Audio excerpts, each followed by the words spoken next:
Just because I'm a transmigrator who can reincarnate infinitely, my wife insists on forcing me to give her lover my heart. Otherwise, she'll divorce me and prevent me from ever completing the task of winning her heart. Just as I was about to refuse, my biological daughter, whom I've taken care of for 8 years, kicked my leg and said, "If you don't give uncle your heart, I won't acknowledge you as my dad." When I was reborn, I ended up with a new wife. They went crazy looking for me. One ended up in a mental hospital, calling everyone husband. The other ended up in an orphanage, calling everyone dad. Chapter 1. I agreed to donate my heart to Makoto. After waiting in the cold hallway for 3 hours, I gave in. It was December, and the temperature outside was below 5 degrees Celsius. I was only wearing a thin home outfit, my lips turning pale from the cold. Willow opened the door and looked down at me, asking, "Are you sure you've thought this through?" I gave a faint smile, realizing that no matter what I did, I could never warm Willow's heart. I was a task-oriented person, and when I first received the mission, I knew Willow had someone she loved. After failing 2 missions in a row, I followed the system's advice and switched identities to become Makoto's twin brother. With a face that resembled Makoto's, I successfully married Willow. 8 years of marriage, and I stayed by Willow's side without fail. Eventually, her affection for me reached 99%. I thought I had succeeded, until Makoto returned to the country and needed heart surgery. Willow wanted my heart. She said indifferently, "I know you're an outsider. You won't really die before the task is complete. It's just a heart. When this body dies, you can change identities and return to my side." At that moment, everything clicked. Why her affection was stuck at 99%, and how the last 1% was always out of reach. She was using this to threaten me. When I refused, Willow's affection dropped by a point. In the end, she honestly said, "Why bother? Even if you don't agree, you can't leave me. You have the system's mission. Until it's complete, you will have to keep pleasing me. If you just agree obediently, I'll feel sorry for you, and your affection will increase. Why not be smarter about this? Be smarter." I laughed through my tears. Willow was indeed very smart.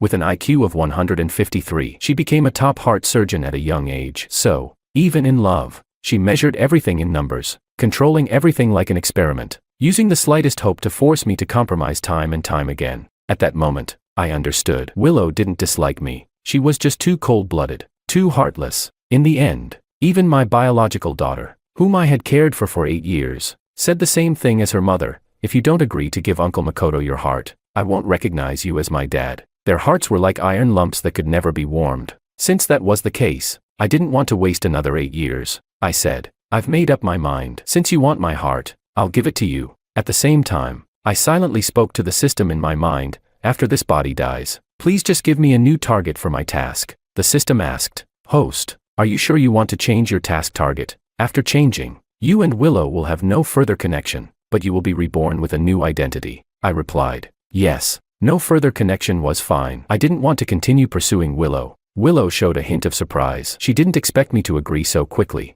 She furrowed her brow, sensing something was off with me, but didn't think too much about it. She said, "Come in and rest." As soon as I entered, my daughter Maria threw something at me and said from above, "Bad dad, fix this." On the table was a car model. From the looks of it, it was something that belonged to Makoto's son. I couldn't help but sneer. This mother-daughter pair was truly devoted, even loving his son as if he were their own. Maria, seeing me smile, furrowed her brow uncomfortably and said, "I want it fixed by tomorrow. Fix it now." I coldly turned my gaze away and said, "I won't do it." This car model was complicated, and fixing it wouldn't be done in a day. I had just spent 3 hours outside in the cold, my hands and feet numb and stiff. I could barely move. But Maria got angry. She shouted, "Why are you so useless? You can't do anything. I already promised Lucas, and I need a good one for him by tomorrow. You have to do it today." Chapter 2. In a cold voice, I said, "Maria, I'm your dad, not your servant." I rarely got strict with Maria. Maria inherited her mother's high intelligence, and I didn't have to worry about her studies at all. Most of the time, my focus was on Maria's daily life, everything from her clothing and food to her health.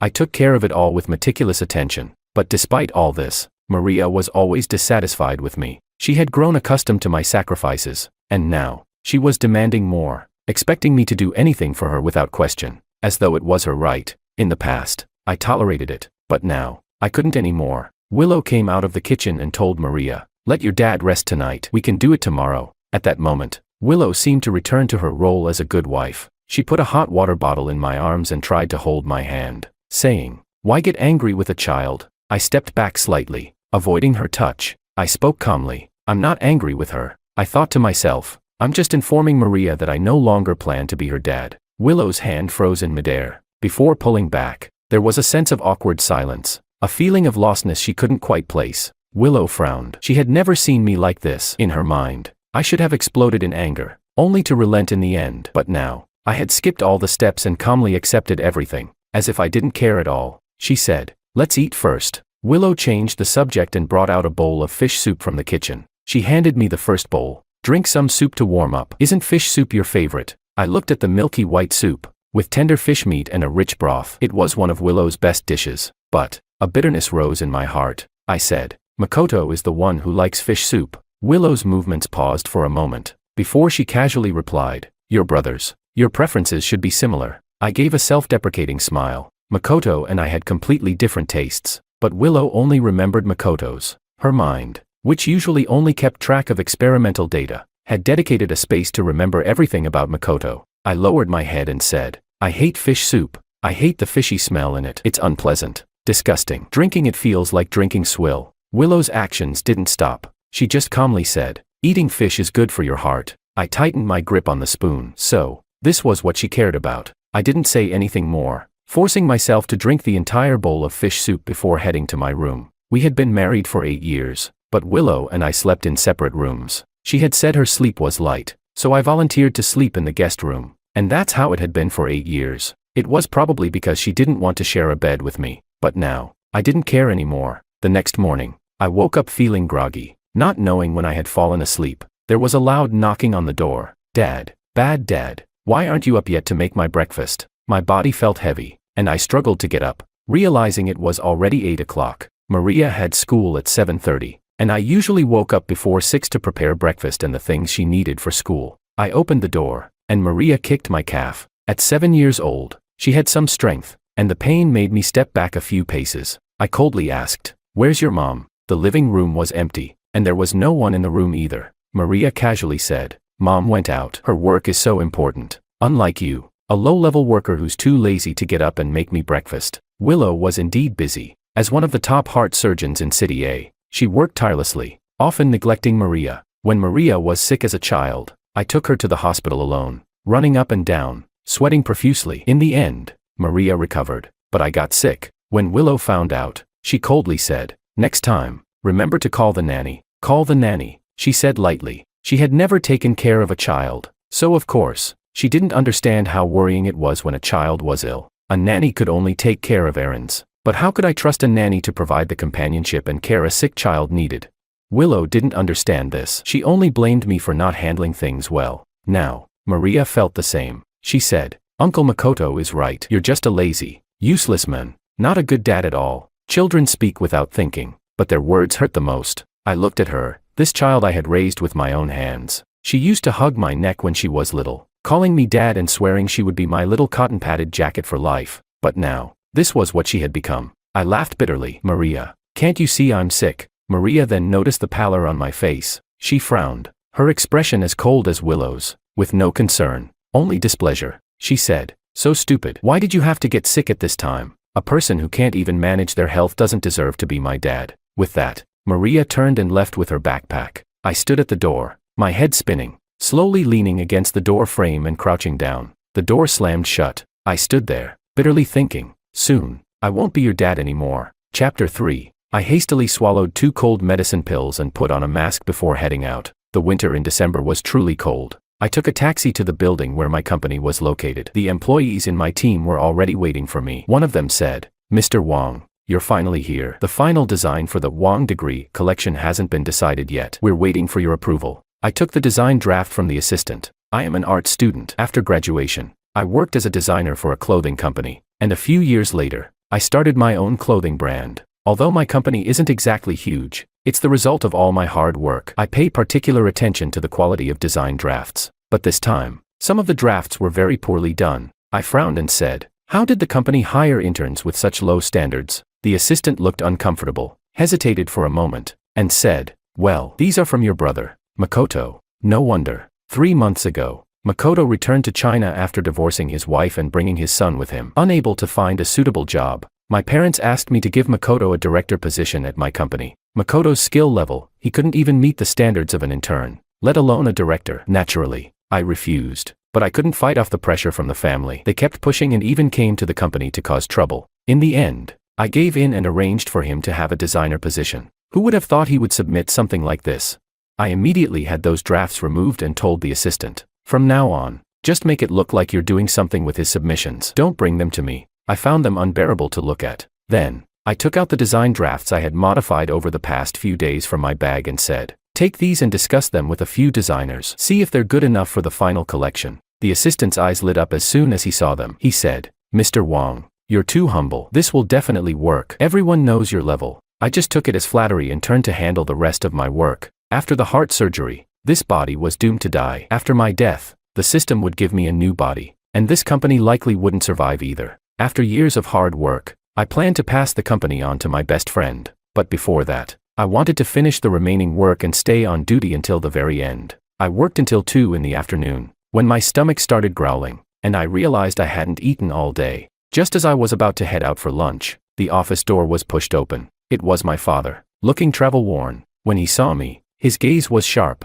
and he said, "You're really here." With that, he walked over quickly and gave a short, decisive order. "Come with me to the hospital." I didn't move. This man was my biological father, the one who had personally kicked me out of the Wong family. Both Makoto and I were sons of the Wong family, but my parents only cared about Makoto. In their hearts, Makoto was the obedient, sensible son, while I was the treacherous villain. So, when Makoto falsely accused me of stealing, no matter how I protested, it was useless. Even when Makoto set me up and ruined my reputation, dragging the Wong family down with me, they never suspected him. They blamed everything on me. Back then, it was he who personally stood in front of countless media cameras and declared, "The Wong family only has one son, and that's Makoto. George has been expelled from the Wong family, and everything he says and does is not related to the Wong family." Everyone laughed at me as the abandoned family member, and now, he stood in front of me again. He said, "Makoto's condition has worsened. You need to go give him a blood transfusion." The office fell deathly silent.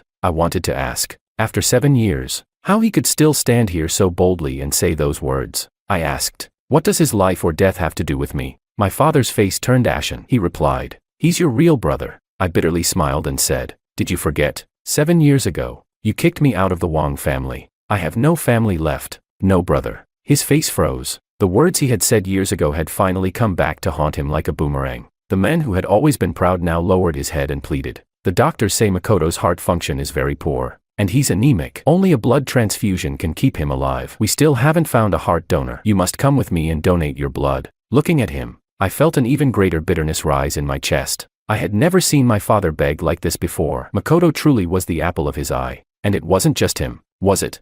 Willow and Maria, didn't they treat Makoto as their belief as well?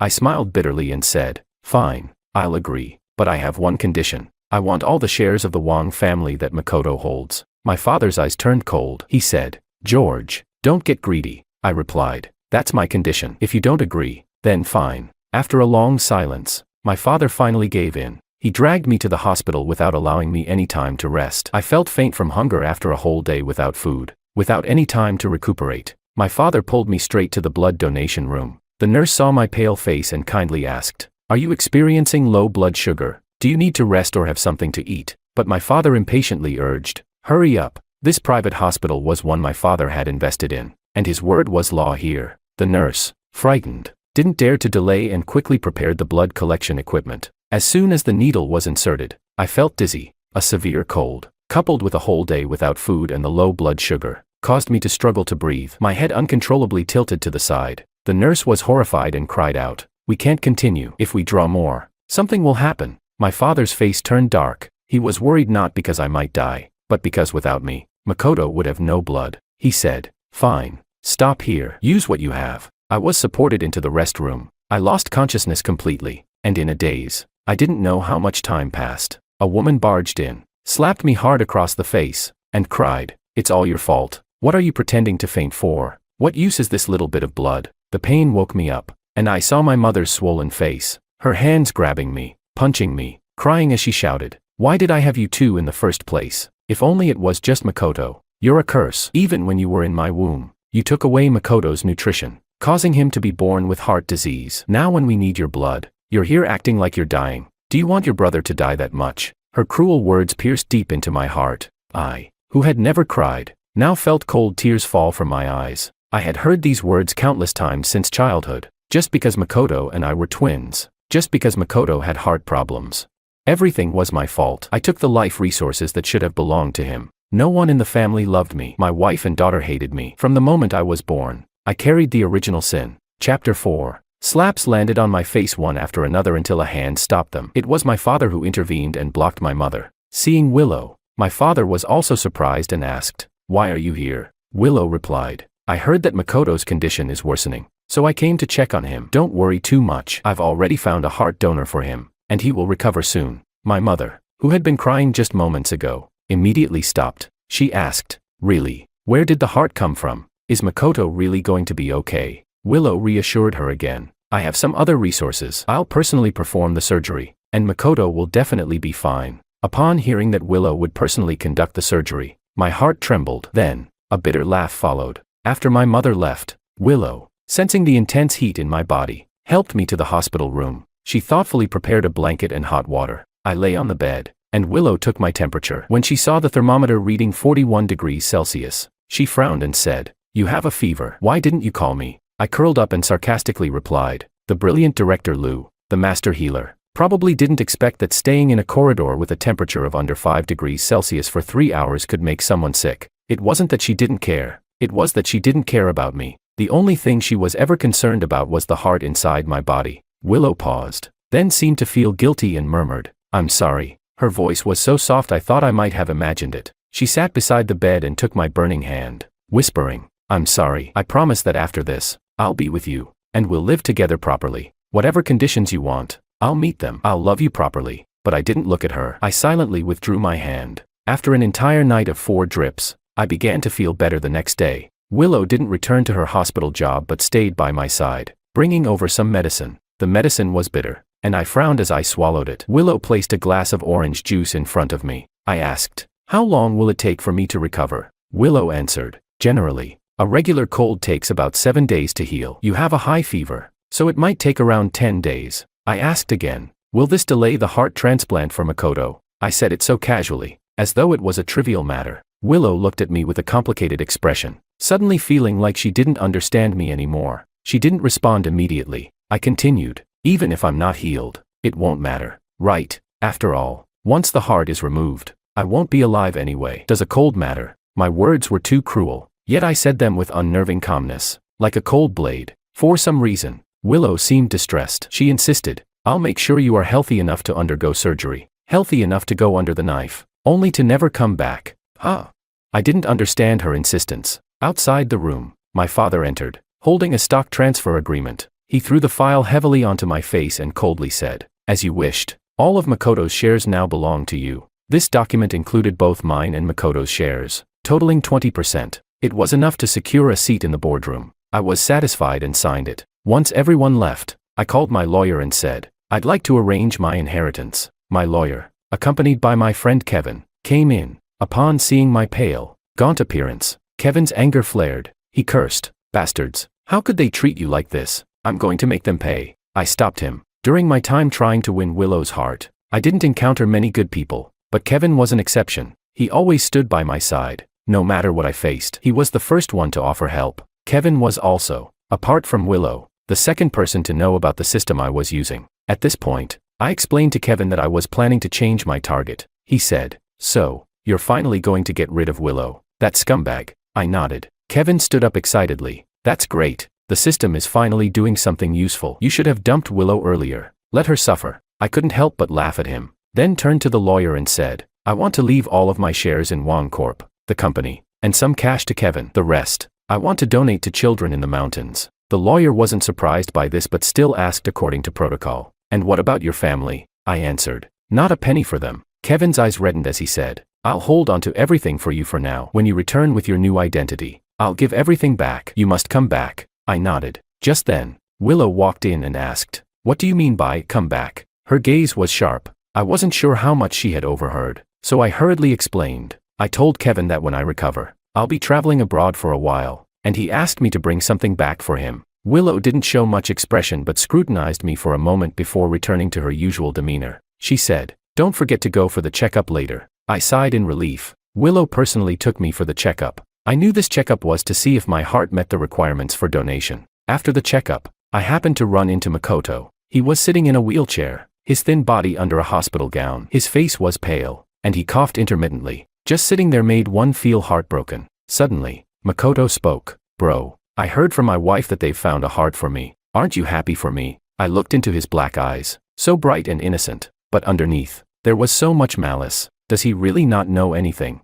I replied, happy. I smiled and said with a touch of sincerity, I'm very happy. Seeing no reaction from him, Makoto seemed somewhat dissatisfied. He raised his hand casually and said, that's great. You've always had a bias against me. I thought you didn't want me to have the surgery. The ring on his middle finger was very conspicuous, matching the one Willow wore on her wrist. I didn't pretend not to see it. My gaze locked onto the ring, and Makoto quickly took it off, saying, sorry. This is a gift I got for my wife when I went back to China. It doesn't mean anything. My finger swelled up because of the illness, so I wore it on my middle finger. You won't hold it against me, will you? Chapter 5. As Makoto suddenly began to cough violently, Willow came out of the examination room and saw the scene. She quickly rushed over, shielding Makoto behind her, and yelled at me. What did you do to Makoto? He's a patient. Why are you making things difficult for him? I looked at her, whose emotions were fluctuating so wildly, and gave a self-deprecating smile. It turned out that even the calmest and most rational people can lose control sometimes.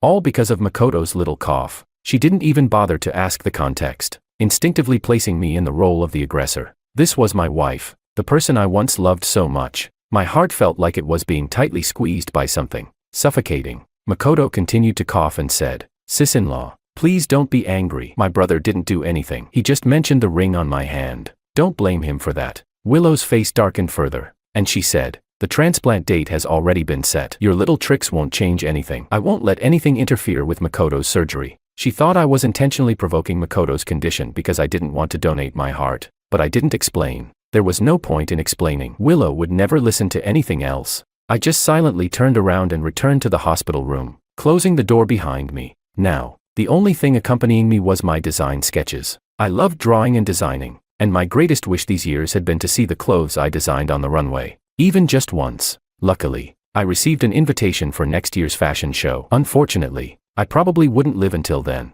so I wanted to finish my sketches before the surgery, at least to fulfill my wish. As I made some adjustments to the designs, the medication began to take effect, and I started to feel drowsy. I casually placed the sketchbook by the side of my bed and fell into a deep sleep. When I woke up, I heard rustling sounds beside me and saw a little boy holding a pencil, scribbling all over my design sketches. The carefully completed designs were now completely ruined. I immediately sat up, grabbed the boy's hand, and scolded, what are you doing? The boy was startled and looked up. It was a face that resembled Makoto's by about 70%. It was Makoto's son, Lucas. He shouted angrily, you bad person. You made my daddy feel worse. I'm going to punish you for him. Bad person. Lucas cried out, his voice sharp like nails scraping against glass. I looked at my ruined work, my blood boiling. I couldn't care less about whether it was a child or not. I yelled sharply, who told you to touch my sketchbook? Didn't your parents teach you that you shouldn't touch other people's things? Lucas cried louder, shouting, help, the bad person is going to hit me. Help, Aunt Lou. Help, Grandpa. Help. Within moments, my father and Willow burst into the room, pushing me aside. They were both strong, and I was thrown back hard against the headboard of the bed. My head struck with a sharp pain, and my vision blurred. Maria, upon seeing Lucas with tear-streaked cheeks and red wrists, immediately turned and punched me twice. She yelled, bad dad, why did you hurt Lucas? Lucas cried uncontrollably, his voice choked with sobs. Lucas saw that this uncle was sleeping, so he wanted to cover him with a blanket. Lucas didn't know what he did wrong, but the uncle was going to hit him. Lucas was so scared. Lucas almost got beaten to death. Hearing this, my father flew into a rage. George, do you have any sense of decency left? How could you lay your hands on a child? I didn't say anything. I lowered my head and felt the sticky blood at my hairline. My father didn't notice it at all and scolded me furiously. Is this what I taught you? Why would you lay hands on a child? My face turned pale. I looked up and asked, if I say I didn't do it, would you believe me? Would you believe me? Chapter 6. Willow's voice was cold as she said, George, stop lying all the time. Everyone can see what's happening. It was as if she was reminding me that this wasn't the time to argue but to apologize properly. I let out a low laugh. I looked at the child who was still crying and occasionally sneaking glances at us. I said, fine, I hit him. After all, no one would believe me anyway. My father, furious, raised his hand. Willow quickly stopped him. I knew she was just worried about my heart being harmed. Once the surgery date was set, I couldn't afford to have any setbacks. Willow pushed my enraged father out of the room, and only she, Maria, and I remained. Her face was cold as she said, "It's just a few pieces of paper. Why are you overreacting? Is it really that serious?" My body froze. A few pieces of paper. That was my work, my effort, the thing I loved. To Willow, it was just a few pieces of paper. Suddenly, I felt a sharp sting of ridicule. I had never realized just how insignificant I was in their eyes. I clutched my chest, feeling a deep, physical pain. It was true, being heartbroken to the extreme could really hurt. Willow's face changed slightly when she saw my distress. She quickly helped me sit up and asked, "What's wrong? Don't get worked up, just breathe. It's nothing. Really, if it bothers you that much, we won't mention it again. Just breathe. I told you to breathe." I couldn't take it anymore. I pushed her away violently and shouted, "Get out, all of you. Just leave." Willow, not daring to provoke me further, turned and left. Her face was grim. That night, after my emotions had somewhat settled, Willow returned with the news. She said, "The surgery is scheduled for 10 days from now." I didn't react. Willow continued, "Originally, I wanted to wait until you got better, but you've been so uncooperative. At this rate, it will only get worse. 10 days from now is the best option." I still only nodded quietly, as if I had accepted everything. Willow's expression softened, and after a brief silence, she said, "I'll be performing the surgery myself. After the anesthesia is administered, you won't feel any pain." I could hear the rare tenderness in her voice. I looked up at her with a pale, frail face and asked, "Should I thank you?" Willow couldn't answer. I was already so thin, my cheeks sunken, and my lips pale, lying in bed, with the last bit of resistance in my eyes. I asked, "Willow, have you ever considered that I might actually die after the surgery?" Willow froze. She stood motionless for a moment, feeling a flicker of panic for the first time, but quickly, Willow regained her composure, and with rationality, she said, "It's already been confirmed. Until the task is completed, you won't really die. So stop trying to trick me with these words." The little bit of resistance I had in my eyes faded completely, turning dull and gray. This was my final effort. "Willow, there is no one in this world who will knowingly let their heart be trampled on, yet foolishly continue to give it away. At least, not me. From now on, I will completely disappear from your life." The room was silent. Willow stared at me, and strangely, her heart seemed to hurt in a way it never had before. But soon, she suppressed the pain. Her rationality told her this was just temporary. Once the surgery was over, everything would go back to normal. She would make it up to George, and everything would be like it was before. George would be revived, and there would still be a chance. Chapter 7. After that, I spoke very little. Every day was either spent sketching or staring out of the window. The last 10 days passed by as if I were just counting down the hours, no longer attached to anything around me. Willow abandoned all her work to stay in the hospital, accompanying me for one test after another. Blood tests, medications, needles piercing my arm with no mercy, yet I didn't make a sound. The endless silence only seemed to make her more anxious. When passing by my hospital room, my father's expression was a mixture of confusion and anger. He asked, "What are you trying to do? Do you really need all these tests for a simple cold? Are you just pretending to make us feel sorry for you?" I didn't answer. My face had grown increasingly pale over the past days, and my body had lost much of its weight. My gaze never once turned toward him. A surge of unspoken anger rose within my father. He said, "You've always been different from your brother. You're scheming, manipulative. Doing these things will only make us hate you more. The sensible thing would be to leave the hospital and disappear from our sight." As he spoke, my father pushed me roughly. Already weak and frail, I lost my balance and fell, scattering the reports from my arms across the floor. My father was startled. He said, "What are you pretending for? I barely nudged you, and now you're trying to get sympathy from your own father." I didn't explain. I gritted my teeth to endure the pain, bending down to pick up the scattered papers. They were all my test results. My father glanced at them, casually picking up one of the papers. He asked, "Why are you doing a heart ultrasound?" He was about to continue looking at the other papers when Makoto's voice came from behind. "Dad." He was in a wheelchair, looking weak, and he grabbed my father's sleeve. "Dad, don't be mad at my brother. He just wants you to care about him more. You've spent so much time with me, so of course my brother is upset. Let him be. I'm fine." As he spoke, Makoto suddenly clutched his chest, gasping for air. Seeing this, my father immediately dropped the papers he was holding. "Poor kid, you're like this, and your brother still doesn't help but pretends to be sick. Why are you defending him? And if it weren't for him, would you even be born with this illness?" A picture of paternal affection, the image of a perfect family, but my heart was already numb to it. Behind me, Willow emerged from the report room. When she saw what had happened, her face changed drastically. She rushed forward, picking up the reports, and without a word, dragged me back to my room. As soon as we entered, a stack of reports was thrown at me. Willow's tone was grim as she asked, "Is this intentional? Did you drop the reports in front of Makoto on purpose, hoping he'd see the contents and feel guilty enough to refuse the surgery? George, how can you be so malicious?" Her cold words hit me like a hammer to the heart. I looked down, giving a bitter smile. "If you say so, then it must be true." After all, it didn't matter what I said. Whenever it came to Makoto, Willow lost all rationality. My family, my lover, even my daughter,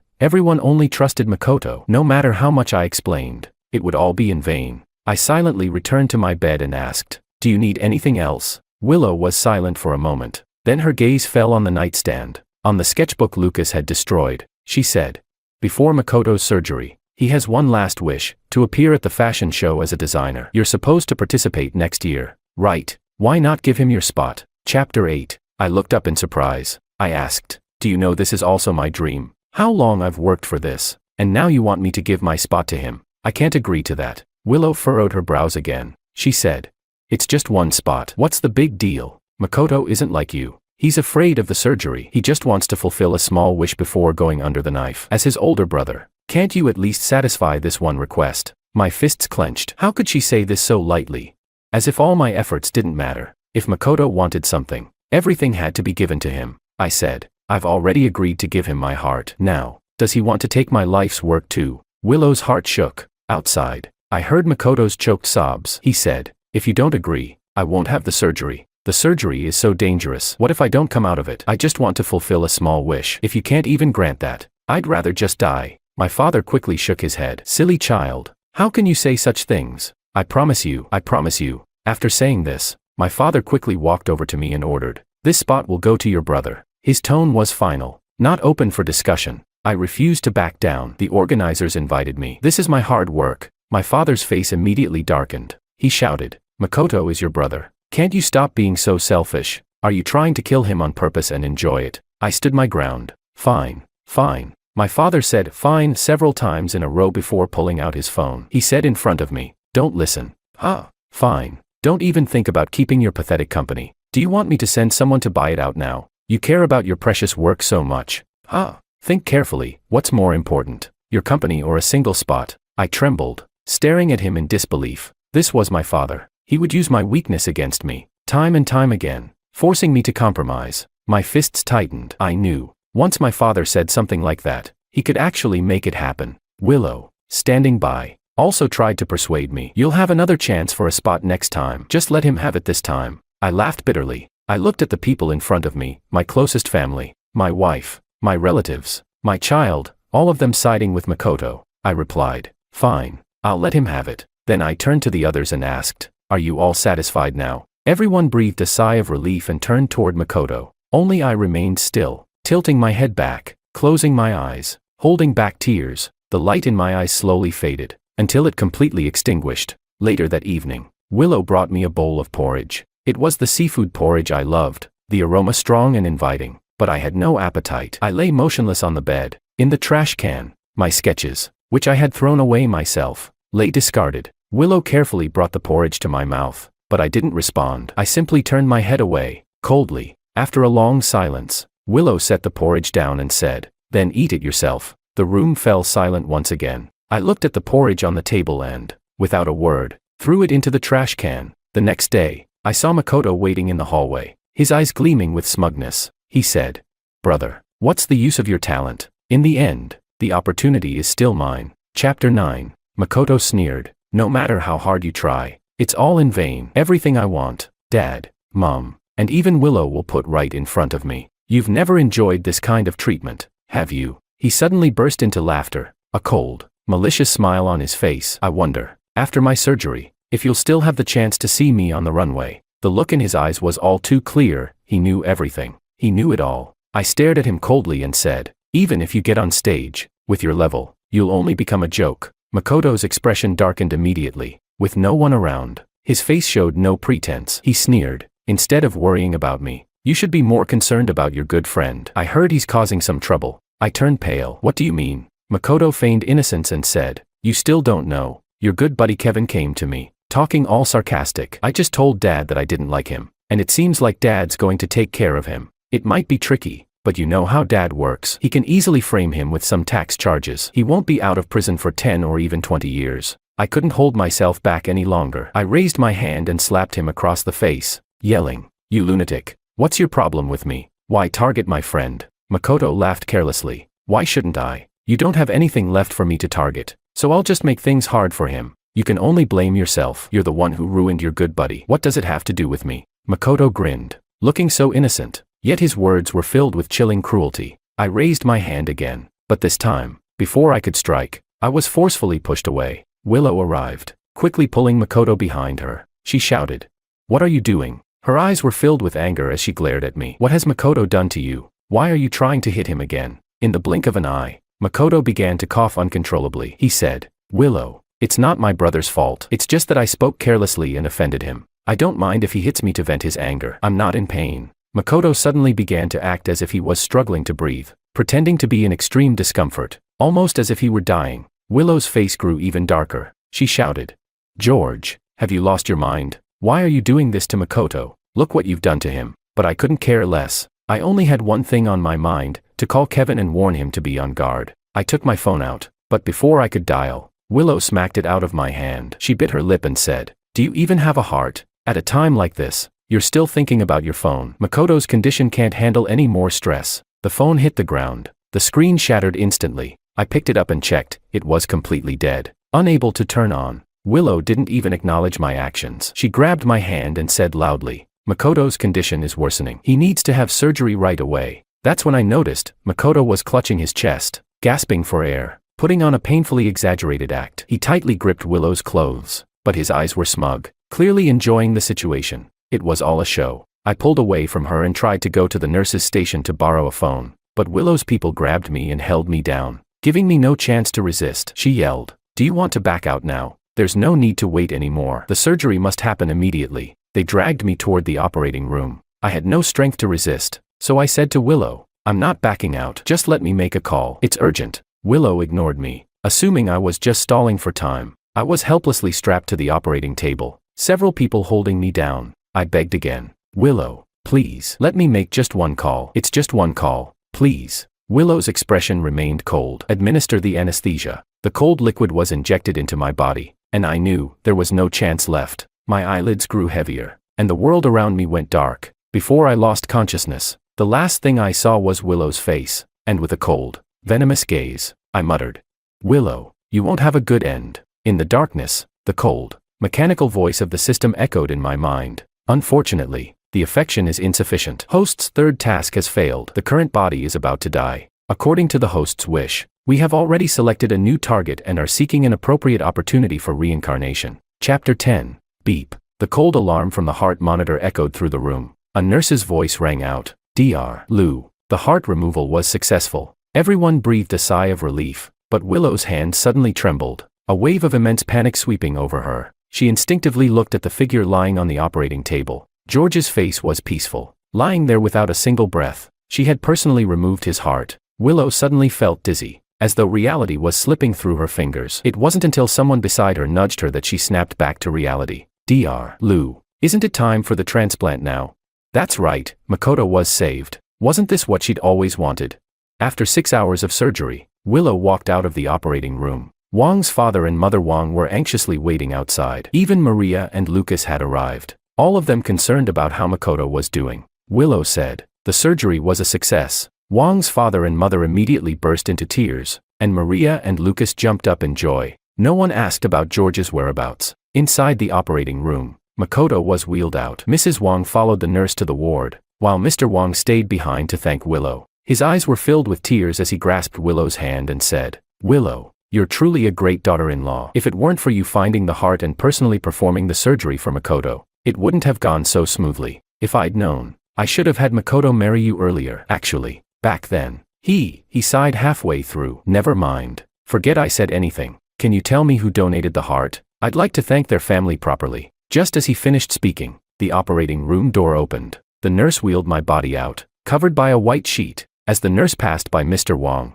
the wind from the window blew a corner of the sheet up, revealing a hand with a birthmark. Mr. Wang froze. He asked, "What's this?"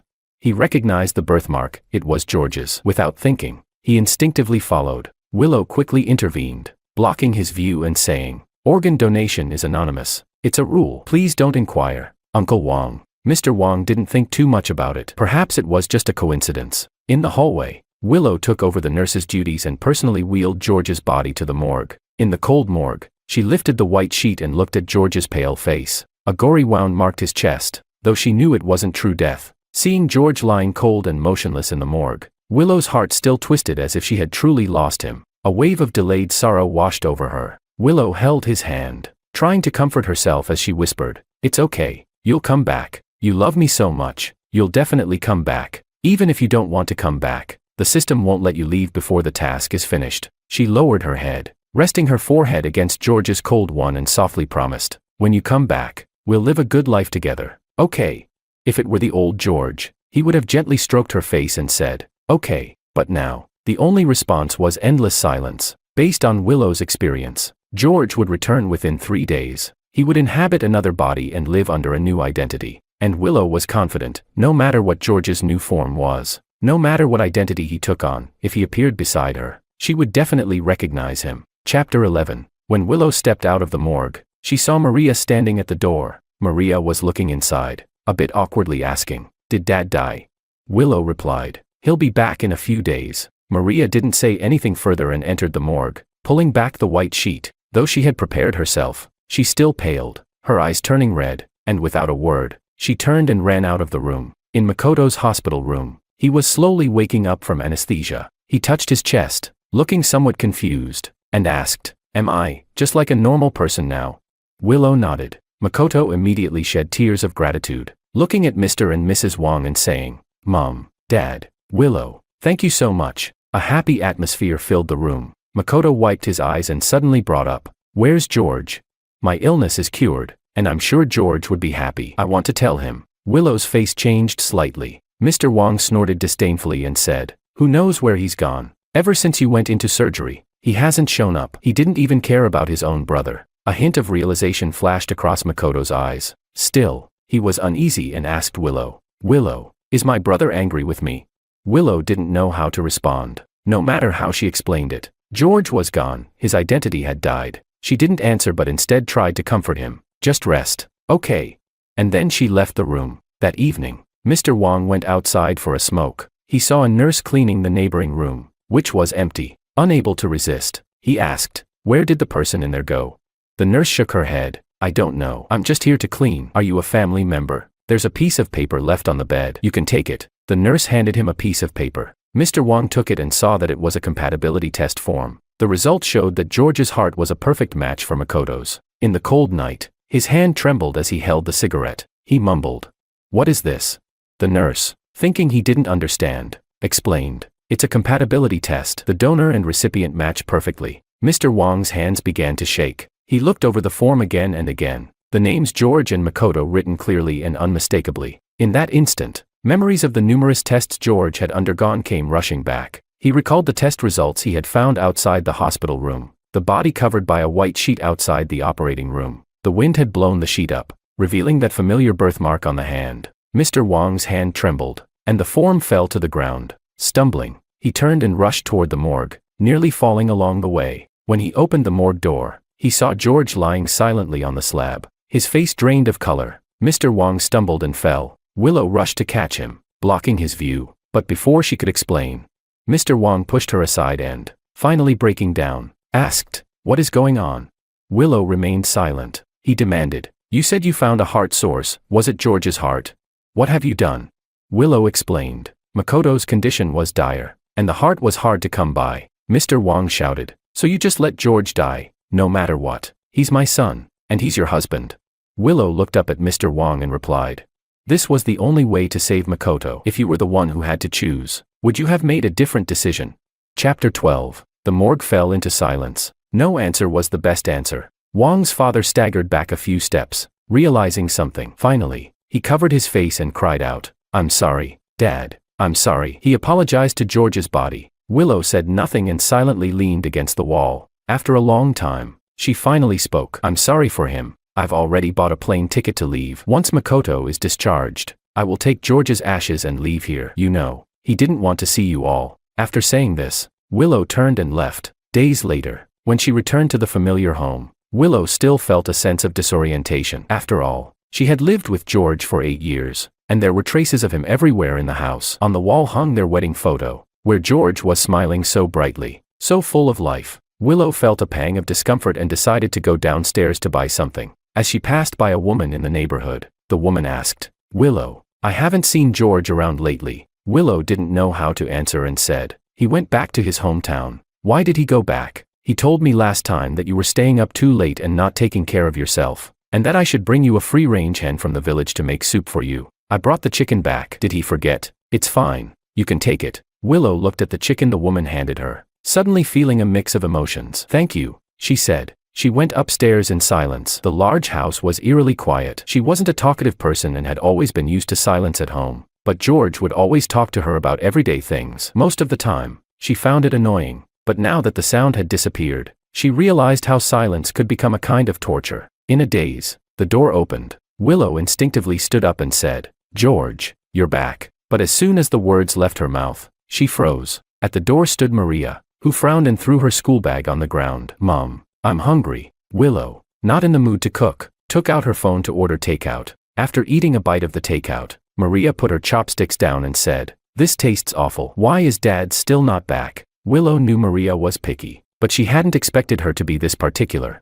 "Tomorrow, I'll have the nanny come over to cook. You'll have to eat this tonight." Maria didn't touch her food again, turning and returning to her room. The next morning, Maria slept until noon, and instinctively yelled, "Dad, why didn't you wake me up?" Only when the words left her mouth did she remember that George wasn't there anymore. Maria suddenly fell silent. She took a bite of the dumplings made by the nanny but immediately spat them out. "I want to eat Dad's cooking. This doesn't taste like what he made." The living room fell into silence. Willow didn't speak, and Maria also seemed to understand, stopping her complaints. After a long while, Maria's eyes turned red. She asked, "Mom, when is Dad coming back? Didn't you say he would come back in a few days?" "Yes, 3 days. According to Willow's experience, George would reappear after 3 days. Chapter 13. Tomorrow would be the 3rd day after George's surgery, so they only had to wait 1 more day. Willow comforted her daughter. "It's almost time." As the day approached, Willow felt no joy, but instead began to feel uneasy. During these 3 days, she had been more acutely aware than anyone else of George's absence, and there was nothing she could do. She could only wait passively. Finally,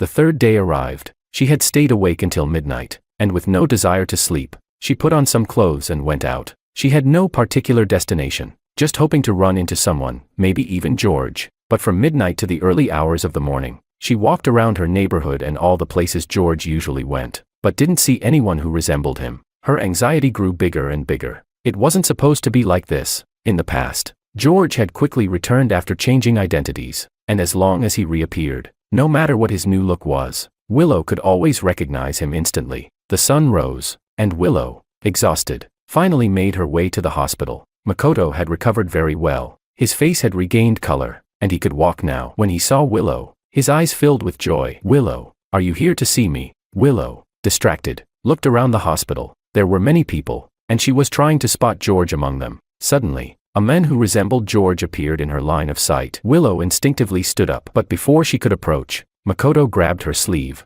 looking hurt. "Willow, why are you ignoring me?" Willow quickly shook him off and shouted, "George." She rushed toward the man, grabbing his hand, but the stranger, startled, pulled away and asked, "Who are you?" It felt like cold water had been poured over her head. It wasn't George. Willow stood frozen in place, watching the men walk away, constantly questioning, "Where is George? Why hasn't he shown up?" Nearby, Wang's mother hurried over, disapproving. "Willow, what's wrong with you? Makoto just had surgery, and you're acting like this. Do you want him to have an accident?" Makoto immediately defended Willow. "Mom, it's not Willow's fault. She's just worried about my brother. I don't know where my brother went." Wang's mother's face darkened. "Who knows where he went? He hasn't even shown up to care about you since your surgery. It's better if he just stays away." Her words sent Willow into a rage. Her eyes turned red, and she shouted, "Shut up." Wang's mother was startled. It was the first time she had seen Willow like this, and she asked, "Did I say something wrong? Since Makoto's surgery, where has George been? He's just a selfish, cold-hearted person. I should have never had him. It would be better if he never appeared again." Willow's face grew even darker. She clenched her fists and whispered, No, he will definitely come back. The expression in her eyes frightened Wang's mother, who didn't understand what was happening. When they returned home, Maria immediately asked anxiously, "Has Dad come back?" Willow ignored her and went straight into the room. Entering George's room, Willow finally noticed that the framed photo that used to sit on the bedside table was now just an empty frame. The only photo of them together had been torn apart, the pieces lying in the trash can. It was George who had torn it before leaving. Willow suddenly trembled, as if she understood something. She squatted down and took out all the pieces, her hands shaking as she tried to piece them back together. But no matter how hard she tried, she couldn't put it back to the way it was before. Chapter 14. In the pitch-black night, Willow lay on the floor of George's room, her mind in a daze as if she could see him again. In the afterlife, the system was playing Willow's image before me. The system asked, "Do you want to go back and see?" I hesitated, then appeared by Willow's side in the form of a soul. As if sensing something, Willow looked around. She asked, "George, is it you? Have you come back?" I didn't respond. In fact, even if I spoke now, Willow wouldn't be able to hear me. I just looked at her, somewhat confused, not understanding why she was reacting so strongly. I thought that after my death, Willow would at most feel a little lost. With Makoto around, she should quickly forget everything and stay by Makoto's side. But in these 3 days, she had spent very little time with Makoto. The system asked, "Host, her favorability towards you has reached 100%. As long as you appear in front of her, the task will be completed immediately. Do you want to change the target?" In the darkness, Willow whispered, "I regret it." She gave a self-mocking laugh, her voice choking as she said, "I regret it. I really regret it. Please come back." All she received in return was silence. After a long while, I spoke. Change. I could no longer trust Willow. Moreover, the hurt I'd experienced wouldn't disappear, and the pain in my heart wouldn't fade. Why should Willow be forgiven? A flash of white light appeared, and I knew that my new life was about to begin. I closed my eyes without a shred of attachment. It wasn't until the next day that Willow woke up, disoriented and devastated. Maria, with red eyes, sat in the living room and asked, "Has Daddy not come back yet?" No matter how mature, she was still just a 7-year-old child. From indifference at the start, to anger, and then to sorrow, Maria choked as she asked, "Does Daddy not want me? Does he not want Mommy anymore?" Willow's heart felt as if it had been cruelly twisted. She whispered, "No, that's not true," but her voice was so low, so weak, and so lacking in conviction. At the hospital, Willow went to the morgue again, as it was the only place she could hold on to something. But when she entered, she found it empty. Willow went mad, shouting, "Where is he? Where did George go?" The young nurse, scared out of her wits, trembled as she said, "He's been taken away. They said they're taking him to the crematorium. Just moved him." Willow suddenly went berserk and ran out. Makoto came over, trying to grab her, but was knocked down to the floor in the process. "Willow." Makoto shouted her name. Willow paused, and upon seeing Makoto, her eyes were filled with confusion and pain. Makoto asked, "Willow, what happened to you?" Willow didn't answer. After hesitating for a long time, she turned and walked away. When she reached the hospital entrance, Kevin was there with the funeral home staff, loading my body into the car. Willow suddenly rushed over, pushing everyone aside, shouting, "Get away! Who told you to touch him?" Kevin, with red eyes, glared at her and said, "George is already dead. Do you want him to never have peace?" Willow's body shook. She then shook her head, saying, "No, he's not. He'll come back." She didn't know how to bring me back. She could only deceive herself, thinking that if she kept my body, maybe one day a miracle would happen. Kevin couldn't hold back any longer. He slapped her hard and angrily shouted, "What right do you have to say that? Do you think George is lying here because of me?" He shouted, "And now you're pretending." Chapter 15. Kevin's words were like daggers to the heart. Willow trembled all over, her head lowered as she sobbed quietly, unable to refute anything. Behind her, my mother came over, bewildered, and asked, "What's going on? What's all this fuss about at the hospital entrance?" Only then did my mother notice the funeral home's car parked nearby, with a body wrapped inside. Since it was already covered, my mother didn't realize it was me. She frowned in disdain and continued questioning Willow. "Makoto's feeling a bit unwell and wanted you to check on him. Why aren't you concerned? I even thought you were a good girl and wanted Makoto to marry you." Nearby, Kevin sneered, "Taking your elder son's wife for your younger son. You really are a great mother." The sarcasm in his words was evident. My mother's expression instantly darkened. She said, "You, wait a minute. You're George's friend, right? This is a family matter. What does it have to do with you? Also, how much longer is George going to stay dead? Why doesn't he come out himself, causing this ruckus? Tell him, if he's got the guts, he should die out there and never come back." Kevin's eyes turned red with anger. He then turned to Willow, gritting his teeth as he mockingly said, Looks like you've been hiding things pretty well. My mother didn't understand what he meant. Makoto hurried over from behind, grabbing my mother, trying to get her to leave. He said, "Mom, I'm not feeling well. Can you take me home to rest?" My mother immediately lost all focus on the situation, only wanting to take Makoto away. But Kevin blocked their way. He stood in front of them, tearing off Makoto's fake facade, saying, "Why are you in such a hurry to take your mom away? Afraid she'll learn the truth?" Makoto's face started to pale. He said, "What are you talking about? I don't understand." My mother sensed something was off, but still stood by Makoto's side, questioning Kevin. "What exactly are you trying to say?" Kevin asked, "Aren't you curious where the heart inside your son came from?" Without thinking, my mother replied, "Of course, it was donated by a kind-hearted person." Kevin laughed in disbelief. He said, "Do you need me to remind you how hard it is to wait for an organ donation? Makoto was in the hospital for so long and couldn't get a heart. So how did George, who was just hospitalized, get one? Whose heart is he using?" My mother turned even paler and scolded, "You're talking nonsense. How could I ever go dig up George's heart? Don't make baseless accusations."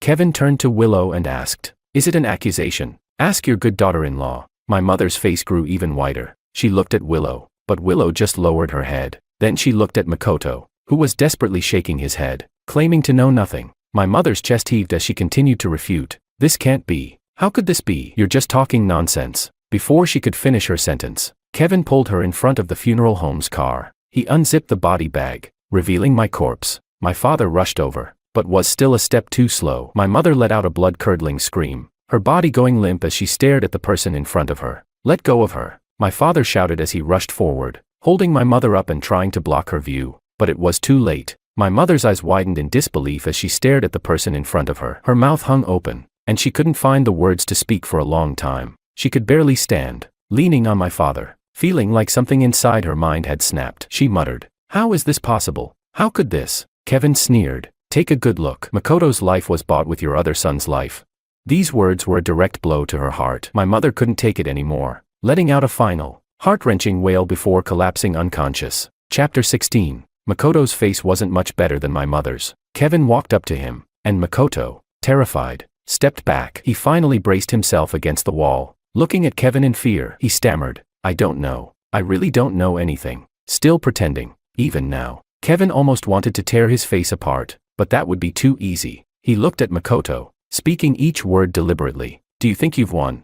George died because of you. From now on, your parents, your children, everyone will remember this fact. You'll forever be a sinner, never able to hold your head high in front of George, and no one will ever unconditionally favor you again." For the first time, true fear appeared on Makoto's face. His legs gave way, and he collapsed onto the floor. Seeing this, Kevin turned around and pushed my body into the car. Then he asked the lifeless Willow standing beside him, "I've already found a grave for George. You'll never find it. Never show up at his grave and dirty his eyes." Willow seemed to have had her soul sucked away. Standing in pain and confusion, she murmured, "He really won't come back, will he?" She didn't believe it. Willow looked around, ignoring the strange stares of the people around her. She shouted loudly, "Don't you have a system? Didn't it say you couldn't leave until the task was completed? Why, system, come out. Why didn't he come back this time?" The people passing by thought she had gone mad. Makoto, frightened, looked at her and cautiously spoke. "Willow." Willow suddenly shoved him away. Her eyes were bloodshot, staring fixedly at Makoto's chest, where George's heart was beating. It was all because of Makoto. If it weren't for that surgery, George wouldn't have disappeared, and nothing would have happened. She had never regretted anything as much as she did now. Makoto was startled and stumbled back. Willow's gaze felt like she was trying to dig his heart out. Once back in the hospital room, Makoto's face had lost all color. My mother had already regained consciousness, but she was still dazed. When she looked at Makoto lying on the bed, she suddenly shouted, "George." Makoto's face instantly turned pale. He trembled for a while, then whispered, "It's all my fault. I killed my brother. I'll return his heart to him. I'll pay with my life." Saying this, Makoto grabbed a fruit knife from the bedside table, intending to stab himself in the chest. My father hurriedly stopped him. In the past, my mother had always been the one most heartbroken over her son, but now, she just coldly looked at him and said, "George is dead. What are you trying to do this for? Who are you doing this for?" Makoto's body stiffened. Before, my mother had never spoken to him like that. Now, her cold words stung deeply, and he realized how harsh they could be. My father, with red eyes, also said, "This is George's heart. No matter what you do, you cannot harm this heart." Makoto looked at him in disbelief. The two people who had once loved him the most had changed their attitude completely. He had switched places with the old me. In his panic, Makoto saw Willow standing at the door and said, "Willow, do you blame me too? Do you think I killed my brother? But I didn't know anything. Why are you all blaming me?"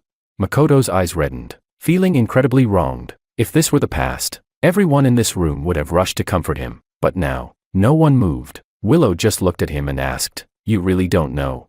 Chapter 17. Makoto was completely abandoned by everyone. My mother no longer had the heart to stay by Makoto's side in the hospital. She spent her days in a daze, and the next day, she was sent home. My father also couldn't focus on caring for Makoto anymore and made an excuse to return to the company. Willow's mental state was deteriorating too. She didn't believe I was dead. She spent all her time trying every possible way to find me, searching for the system, desperate for an explanation. It wasn't until her friend could no longer stand it that they went out for drinks to ease her mind. While crossing a street, they happened to spot a man standing under a street lamp, and every move he made was just like mine. Willow suddenly jumped to her feet, rushing toward the door without thinking. Cars zoomed past the street, and Willow was only saved when her friend grabbed her in time. But when she looked again, the figure was gone. Panicked, Willow didn't stop to think about whether what she had seen was real or just an illusion. She dashed across the street in search of the man. At that moment, I had already become David. I had switched to a younger body and was waiting for my new target in a cafe. This target was also the person I was supposed to marry in this life. The system had told me that this task would be easy, almost like a compensation.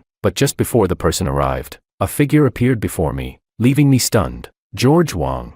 Willow had chased me all the way to this cafe. Seeing me sitting by the window, the longing and emotions she had been holding back came flooding out as she threw herself at me. I froze, then quickly reacted, pushing Willow away. "I'm sorry, but I don't know you." Since I had switched bodies, I hadn't seen Willow, nor had I intentionally kept up with any news about her, so I didn't know how much she had changed. Now looking so worn out, once meticulous and almost obsessive about cleanliness, now she reeked of alcohol. With deep circles under her eyes and tears streaming down her red face, the look she gave me was one of someone seeing a long-lost treasure. I stepped back, surprised. I hadn't expected Willow to be so devastated by my departure. Wasn't she supposed to be happy? She had the chance to be with Makoto now. I couldn't understand, nor did I want to dwell on it. I quickly regained my composure and calmly said, "Miss, I think you've mistaken me. My surname is Jean, not Wong." Looking into my unfamiliar eyes, Willow stood there, stunned. How could this be? She couldn't have mistaken me. From across the glass, she had seen the way I sat, how I drank my coffee, even the small movements I made.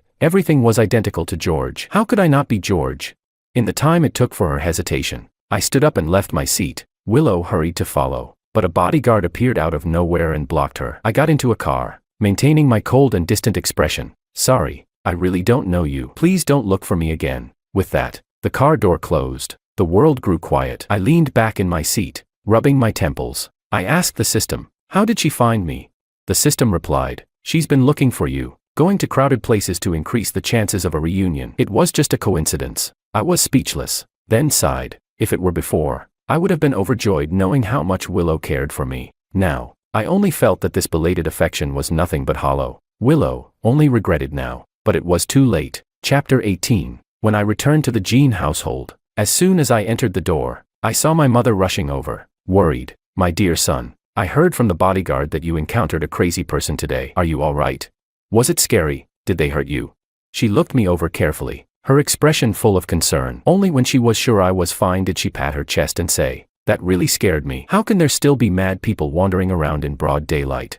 Looking at my mother, who was so concerned about me, warmth filled my heart. The system had indeed given me a good family. My parents loved me, and I had two sisters who doted on me. Even the woman I was supposed to marry was someone I had known since childhood, Anna, the marriage partner arranged by the system. Everything was so happy. Remembering our interrupted meeting earlier, I spoke up, "But I didn't get to meet Anna today." She immediately said, "No rush, no rush. I'm very close with Lee's mother. I've already invited them over for dinner, so you'll get to meet her tonight." I smiled. In the systems and her words, Anna was a good person. It seemed this task wouldn't be too difficult. On the other side, Willow, disappointed, returned home and mobilized all her resources to find David. Soon, Mr. Wong gave a reply. He said, "Willow, this person is David Jean, the young master of the Jean family. Why are you looking for him?"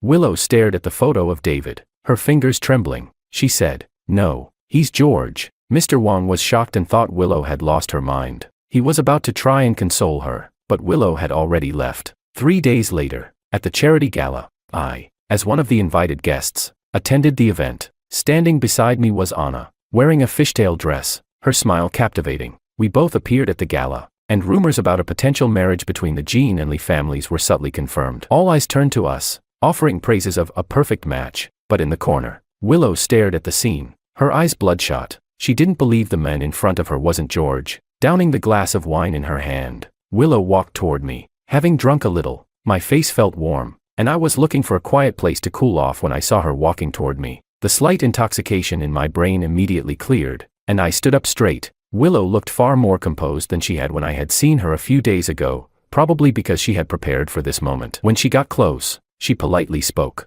"Mr. Jean." I nodded slightly in return. Willow's eyes remained fixed on me as she said, "Mr. Jean looks very much like someone I used to know." The evening breeze cleared my head, and I asked, "Who?" She replied, "My husband." I smiled. In the past, Willow never liked to admit in front of others that I was her husband, because her heart belonged to Makoto. The only person she had ever wanted to marry was him. Now, in front of me, she was admitting I was her husband, but it was too late. I politely responded, "Then you must have mistaken me." Willow didn't answer my question but spoke to herself. He really loved me. In this world, I can't think of anyone else who loved me the way he did. It's a pity that at first, I didn't like him. I married him only because he looked like the person I loved. My throat felt dry, and the wind made my eyes sting. I didn't understand why Willow was saying this to me now. Was she reminiscing about the past? She continued, "But eventually, I really fell in love with him." Chapter 19. Until now, Willow stared at the men before her and finally stopped lying to herself. She said, "At first, I treated him as a substitute, but I really fell in love with him. I can tell the difference between him and others. When I look at him, I no longer see him as someone else." I was speechless. So, what Willow said now was something I had never felt in the past 8 years. Had she ever cared about me? She continued, "So I regret it." Willow's eyes were red, and her voice trembled as she said, "I regret not realizing my feelings sooner. I regret hurting him. Regret doing things that can never be undone. George, I regret it. Please forgive me. Let's start over. I'll make it up to you little by little. Let's forget the past." "Okay," Willow said, grabbing my hand, her eyes red and pleading. I could feel her trembling, but my heart had already been shattered beyond repair. I could no longer bear this belated love. I slowly pulled my hand away and showed her the ring on my ring finger. "Miss, I don't know what you mean. I've already told you. My surname is Jean. I'm not your husband, and I'm already engaged." Willow's eyes widened. She stared at the ring, then instinctively refuted. "Impossible." I asked, "Why is it impossible?" She said, "Because you love me." Willow suppressed her emotions and continued, "You clearly love me. How could you be engaged to someone else? This must be fake, right? You're doing this to make me angry. I know I was wrong. I will never hurt you again. Please, take the ring off." "Okay." By the end, Willow was almost begging me. I couldn't help but feel disgusted. She knew everything. She knew how much I had once loved her, and how much pain I had suffered. But she simply never cared. When I loved Willow the most, all I got in return was endless pain. Now, Willow was standing in front of me, saying all these words. What did it even mean? I spoke. "You say he's your husband, the one who loved you so much. Then where is he now?" Willow froze in place. George was dead. No one knew better than her. He had died on her operating table. He died at her hands. The heavy truth caused her unbearable pain. She couldn't even look at me, let alone beg for anything from me. But she was so unwilling to accept it. After all, George had loved her so much. She said, "I hurt him. Now I regret it. I just want to ask for his forgiveness. Tell me, how can I get his forgiveness?" As she spoke, it was as though she were breaking down entirely. The door to the lounge opened again, and Anna entered. Sensing the strange atmosphere, "What's going on?" Seeing her, I immediately gave a faint smile. In front of Willow, I put my arm around Anna and said, "This lady mistook me for her husband. She's asking me if, after hurting her husband, she can still ask for his forgiveness. Anna, do you think her husband would forgive her?" Anna gave me a long, thoughtful look and then answered, "A woman who truly loves a man would never hurt him. If she has already hurt him, she has no right to ask for forgiveness, because the harm has been done, and time cannot be turned back to undo everything. Those who hurt the ones they love are destined to lack the capacity to love, and do not deserve to be loved in return." Chapter 20. Every word Anna said was exactly what I wanted to say. I turned to Willow and asked, "Miss Liu, do you understand now? Spilled water cannot be retrieved, and a broken mirror cannot be mended. If you truly can't let him go, you should take good care of your child. At least that would be a way to make amends to him." With that, I took Anna's hand and left. As we walked by the dessert table, I hesitated before finally speaking. Aren't you going to ask me something? Anna remained calm, picking up a piece of dessert and saying, when you're ready to talk, you'll tell me. If you don't want to, forcing you won't help. Besides, I trust you. Anna's expression was serious as she added, whenever you're ready to share, I'll be here. Listening patiently, I looked at her and took the dessert from her hand. It was all my favorite flavors. Suddenly, I spoke up. Anna, will you marry me? The wedding date was set quickly. I took another step towards a new life. Meanwhile, the Wang family was filled with a heavy atmosphere. Makoto had been discharged from the hospital, but he wasn't happy. The home was shrouded in a sense of oppression. Wang's mother would often sit and stare blankly at George's photo. One day, she went into George's old room again and started cleaning the few belongings he had left behind. George had very little in the Wang household. When the Wang family had kicked him out, George had packed most of his things. The rest were thrown away, and whatever was left behind was shoved into the storage room. After George's death, Wang's mother retrieved his things from the storage room and placed them back in his old room. She even ordered custom bedding and decorations that George had used, redecorating the room to look just like it did when he was living there, as if he were still around. Makoto saw this and felt a mixture of grievance and frustration. Why should George receive all the love only after he was gone? He approached the doorway and spoke hoarsely. Mom, come downstairs and eat something. Wang's mother, however, coldly responded, I'm not eating. Makoto ran over, knelt down, and looked at her, pleading, Mom, all of it is my fault. Please don't hurt yourself. I owe George, but you need to eat. Wang's mother suddenly pushed him away and slapped him hard across the face. She shouted, it's your fault. Her voice broke as she screamed at Makoto, if it weren't for you, George would still be alive. Still be alive, my George. Makoto collapsed to the ground, unable to believe what was happening. He covered his face, shocked. Wang's mother had never slapped him before. Now, she was hitting him for George. Makoto could no longer control himself and furiously questioned, what does this have to do with me? I wasn't the one who performed the surgery. I wasn't the one who came up with the idea. Didn't you say that my heart disease was caused by him in the first place?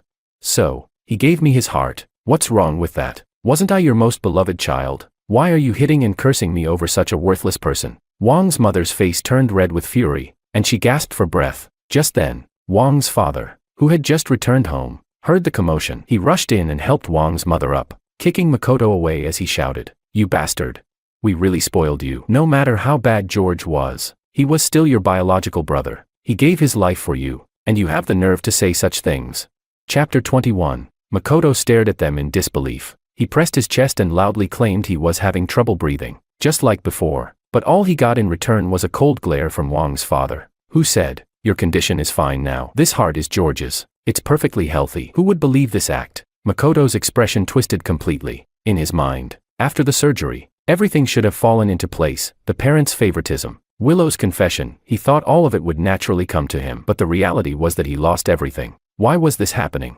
Makoto clenched his fists in frustration, unwilling to accept it. Meanwhile, news of the Jean Lee family's engagement quickly spread through their circles. When Willow heard the news, her eyes went red with anger and sorrow. A woman who usually avoided drinking was now getting drunk at a bar, lying on the floor, murmuring my name and whispering apologies. The warm, happy home she once had was now empty, just a desolate echo. On the day of the engagement, Anna and I appeared side by side, receiving everyone's well wishes. I made my rounds, toasting with guests. After a few rounds, I started to feel worn out, so I turned to Anna, excusing myself and heading to the lounge. As soon as I stepped into the lounge, a figure lunged at me. Dad, it was Maria. At that moment, she was completely different from the aloof, cold girl I used to know. Her eyes were red, and she clung to my coat, as though terrified I might disappear. She said, Dad, don't you want me anymore? Seeing Maria, my heart instinctively tightened. She was my child, after all. I sighed and took out a tissue to wipe her tears, then adjusted her disheveled clothes. I looked at Willow and asked, is this how you take care of her? Her shoes were dirty, her clothes out of season, and her hair looked like it hadn't been washed in days. Most concerning was that she looked so much thinner. Willow seemed pleased that I finally acknowledged my identity, smiling as she said, I'm so useless. I can't do these things right. Maria has always been taken care of by you. She can't live without you. I silently looked at her. I had already guessed Willow's intention in bringing Maria to see me. She was simply trying to use the child to bind me to her, but I had already made up my mind to let go of everything from the past. I gently looked at Maria and said, you're a smart girl, and you're very capable. Even without your father, you'll be just fine. Maria immediately began crying, choking out, No, I don't want that. Aren't you my dad? Why don't you want to take care of me? Why don't you want me? Is it because I didn't listen to you? I know I was wrong. I'll listen from now on. Please don't leave me. Don't leave Mom. She was still just 7 years old. Losing her father was undoubtedly painful for her. I gently stroked her hair. Then I turned to Willow and said, "You shouldn't have brought her here. This would only hurt Maria more." Willow, with nothing but me in her eyes, whispered, "Even if you can't forgive me, even if you hate me for the rest of your life, please don't leave me." I knew that if I didn't clear things up once and for all, Willow would never give up. I spoke softly. "Willow, you're just not used to it. We've been living together for 8 years. It's normal to feel lost at first, but time will heal everything. Makoto is still waiting for you." She snapped. "No, it's not like that." Suddenly, Willow became emotionally agitated, shouting, "I love you. I only understand now. I can't live without you." I looked at her with a bitter smile and said, "Then why did you hurt me over and over again back then?" Chapter 22. You know, I don't want anything from you. I just want you to like me. Willow, you said you've liked me for a long time, and I believe that. But your affection is too shallow. You always keep your feelings for me at 99%, always dangling that 1% over me. I said each word clearly. I'm a person, too. I can feel pain and exhaustion. Why do you think I'll keep giving unconditionally? Willow shook her head in agony, suddenly collapsing on her knees, trembling as she begged. "It's not like that. I'm just afraid. I'm afraid you only stay with me because of the system. I'm afraid that once the affection reaches 100%, you'll leave. I can't lose you. I just can't lose you." The painful memories of the past seemed to drown me once again. I pushed Willow away and shook my head. "But what's done is done. Willow, you've already hurt me so deeply. Don't bother me anymore. I just wanted to start a new life." Seeing the pain on my face, Willow looked as if she had been struck by a heavy blow. She collapsed on the floor in despair, exhausted and defeated. I spoke up. "Today is my engagement party. If you still feel even a little guilty, don't ruin the little happiness I have left." Willow could no longer say a word. She finally understood. She had caused irreversible harm to George, and now, there was no turning back. I disappeared into the lounge. Maria stood nearby, watching all of this in silence. Deep down, she had already realized that she would never have a father again. Suddenly, an overwhelming wave of sadness and grief rushed in. She turned and punched Willow. "It's all your fault. You chased Dad away. Now I don't have a dad anymore." As she spoke, Maria burst into tears. Willow silently embraced her, tears slipping from the corners of her eyes. She whispered, "We're all guilty. The sins were inexcusable. George had been right. Neither of them had any right to ask for forgiveness." On the stage, I had returned to my usual self. In my arm was Anna, elegant, beautiful, and graceful. We walked toward the flower-laden stage, surrounded by well-wishers. Willow watched it all through red-rimmed eyes. That night, Willow drank herself into a stupor again at the bar. By midnight, as she came to, her pain intensified. Groggy, she hailed a cab to the hospital, to the very place where she had once performed George's surgery. She lay down on the cold operating table. The chill was bone deep. The scenes from that day replayed vividly in her mind. George had been strapped to this table, anesthetized. How cold must he have been? Tears fell as Willow curled up, a pain settling in her chest. She fell asleep, just like that, until the next morning. When Willow awoke, she heard Makoto's voice outside. "Crazy. Everyone's gone crazy, just because of a George. They're all against me. What did I do wrong? The heart is Willow's fault. Why blame me? I thought she liked me, and I even thought about being with her. But now she's coming to blame me. My parents are crazy too. They used to hate George, that piece of trash. But now that he's dead, I've become the villain." He was coming in for a follow-up, and the frustration of the past few days led him to find a secluded corridor to vent to a friend on the phone. Every word was heard clearly by Willow in the operating room. Chapter 23. The voice on the other end of the phone sounded nonchalant. "All right, stop pretending. You've got a healthy body now. Isn't that more valuable than anything else? Tell me the truth. Before the surgery, you really didn't know it was your brother's heart?" Willow's heart suddenly tightened. Makoto sneered and said, "I'm not an idiot. There was no donor heart before. Then suddenly one appeared. You don't need to be a genius to figure it out. I just pretended not to know. Otherwise, how could I keep up my image?" Makoto continued. "His life was worthless, and it was already owed to me. The heart being given to me was only right. This whole situation is just annoying." Willow couldn't hold back any longer and rushed out of the operating room. Makoto was startled. Seeing her, his first instinct was to run, but he was grabbed by Willow, who demanded, "What did you just say?" Makoto turned pale, and stammered, "Nothing." "Willow, you must have misunderstood." Willow's face darkened, her voice trembling with anger as she bit her lip. "You knew from the beginning. You knew I was going to take George's heart and give it to you. You knew everything." Makoto's face drained of color, but he still pretended to be clueless. I don't know what you're talking about. Willow saw right through his act and shouted in rage. It was all a lie. You pretended to like me. Pretended to be weak. You've been deceiving all of us. I actually hurt George because of you. I'm so stupid. Willow laughed bitterly, as if she had realized a massive joke at her own expense. Makoto, realizing the situation was turning against him, quickly fled the hospital. Willow stood there, stunned. Suddenly, something clicked in her mind. She hurried to her office. She pulled out Makoto's medical records and started reading through them one by one. Then, suddenly, she slapped herself hard across the face. The past medical records clearly showed that Makoto's heart condition was nowhere near life-threatening. He had been fully aware of his heart issues, yet he still insisted on skydiving, which worsened his condition to the point where he needed a heart transplant. Even then, it wasn't an immediate necessity. In the hospital, he deliberately acted as if he were in excruciating pain and even avoided taking medication to try to worsen his condition, knowing that Willow would eventually help him. And indeed, Willow had found a way to help him, by taking George's heart. When she realized all this, Willow felt like she deserved everything that had happened. She had been deceived by such a person, taking George's heart for him, making him suffer. What right did she have to ask for forgiveness? Now, she had lost everything, the one who loved her, the one she loved, all because of Makoto. What right did he have to use George's heart?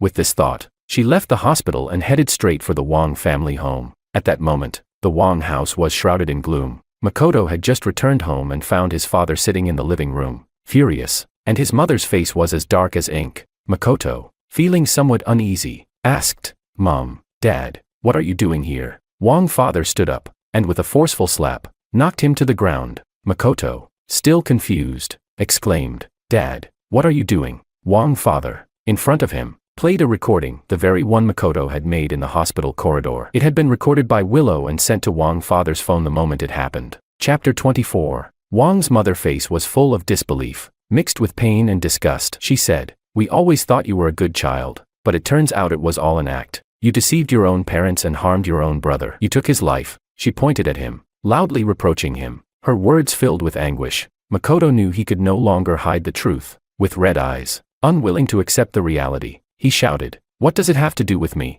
I didn't cause him to die. It was you who drove him out of the Wong family. It was Willow who took his heart. I didn't do anything. I'm the one who's innocent. Weren't you the ones who hated him the most? You couldn't wait for him to die, and now that he really is dead, you're unhappy. What kind of parents do you think you are?" Wong's father's face turned bright red from anger. He clutched his chest and staggered, but Makoto didn't care. With red eyes, he continued, "Since I was young, you've been telling me that George's heart disease was caused by George. He was born to owe me. Mom, didn't you say it would have been better if I had been the only one? Now that George is dead and his heart is inside me, can't you just pretend you only had one child?" Makoto couldn't understand what had happened to his parents. They hadn't been like this before. Wong's mother was stunned by his words, glaring at him with disbelief. At this moment, she finally understood. The words she once said had truly come to pass. She whispered, "It's my fault." Wong's mother fell to her knees with a thud, clutching a photo of George, crying in agony. "I failed you as a mother. I killed my own son." Tears fell from her eyes as if she had aged decades in an instant. When Willow arrived, she saw Wong's father convulsing on the floor and Wong's mother crying uncontrollably. Makoto was standing by, watching coldly. He was about to leave. Willow blocked his path, her eyes red with fury. "Why did you harm George?" Makoto was furious now and violently pushed Willow away. He shouted, "Who harmed him? You. I didn't do anything, and you're all blaming me. But you're the selfish, hypocritical, narrow-minded, and venomous ones. You should thank me. If it weren't for me, his body would have been burned to ashes. At least now there's a heart beating inside me." Willow staggered back a couple of steps and then let out a low laugh. She didn't argue with Makoto but instead mocked herself. "Yeah, I'm selfish and hypocritical, narrow-minded and venomous. I killed George, but what gives you the right to have George's heart?" Saying this, Willow grabbed a nearby vase and smashed it over Makoto's head. Makoto fell to the ground, dizzy. Willow rushed at him, grabbing his throat. The sensation of suffocation took over, and Makoto struggled desperately, but his body, still recovering from surgery, couldn't handle the strain. Soon, his limbs grew weak, and he was unable to fight back. Makoto's defiance melted away, replaced with fear. "I was wrong. I shouldn't have said that. I didn't mean it." In an instant, his eyes widened in terror. Willow was holding a sharp surgical knife in her hand. Makoto's voice trembled in fear. "Willow, I really know I was wrong. Please, calm down." But Willow had stopped listening to anything. In her mind, the voices of Makoto and George intertwined. One cruelly reminded her of how she had hurt the person she loved. The other mocked her, ridiculing her foolish and laughable actions, mocking her self-inflicted misery. When she regained her senses, she realized her hand was warm. Looking at what lay in her hand, Willow was transported back to that day in the operating room. The nurse had asked, "Dr. Lou, is it time for the transplant?" Chapter 25. Without thinking, Willow immediately rejected. No transplant. This was George's heart. She wanted to return it to him, but looking around, she couldn't find me anywhere. She stood up, cradling the heart in her hands, and set off to find George. That night, the police discovered Willow lying in the snow, a pool of blood surrounding her. Wang's father had suffered a stroke and was lying in the villa, while Wang's mother had fainted from the shock. The investigation revealed a living organ donation case that shocked the whole of a city. The news exploded on social media. I learned about it 3 days later. Since the last time I parted with Willow, I had turned off my phone and ignored the outside world. I didn't want to get caught up in the past, but I didn't expect to hear from my father that Wang Corporation had collapsed. After Willow's arrest, the fact that the Wang family had exchanged one son's life for another's could no longer be hidden, and public opinion became chaotic. The hospitals under Wang Corporation closed, and everyone involved was arrested. Wang Corporation's stock prices plummeted and it quickly declared bankruptcy. Wang's father, who had not received timely medical attention for his stroke, woke up to find himself paralyzed on one side of his body, unable to move or care for himself. Wang's mother, overwhelmed by grief, went insane, holding onto George's photo and refusing to let go. The once mighty Wang family had fallen. Lucas, who lost his father, was taken abroad by his mother. Willow was diagnosed with schizophrenia and sent to a mental institution. The once brilliant genius had now become a prisoner of her own mind, the subject of countless discussions and pity. When I visited the mental hospital, I saw a dazed Willow. She had lost much weight, her face was hollow, and her hair had been cut short, no longer the spirited woman she once was. When she saw me, her vacant eyes suddenly focused. She said, "You look like someone I used to know." I asked, "Who do I look like?" She said, "You look like my husband. Unfortunately, I hurt him. He won't forgive me." Never. As she spoke, Willow suddenly laughed and cried, repeatedly saying, "He won't forgive me. Never." As I left, I took one last look at Willow. I thought to myself, our 8 years of love and pain are now settled. I don't hate you anymore. Don't remember me either. Let's both start fresh. When I left, I went to the social welfare institution. After Willow was locked up, Maria was sent there. In the director's office, I donated a large sum of money to the institution and stood by the window, watching Maria downstairs. Unlike the other children, Maria was sitting alone, drawing pictures. The director sighed as he spoke. "The child is still adjusting. Our teachers are very loving, and we have several children with autism here, and they've all adjusted very well." Several children walked up to Maria, asking, "What are you drawing? Can we draw with you?" Maria used to not like playing with others, but now, she hesitated and nodded. I watched her for a long time before saying, "From now on, Gene Corporation will make annual donations to the Welfare Institute. I'll also come to check on this child from time to time. Please take good care of her." The director agreed repeatedly. As I was leaving, the director asked, "Aren't you going to see the child?" I thought for a moment and shook my head. It's better to leave the past behind. Seeing that Maria was doing well here, I was at ease. For the future, let's both look ahead. From now on, live your life well.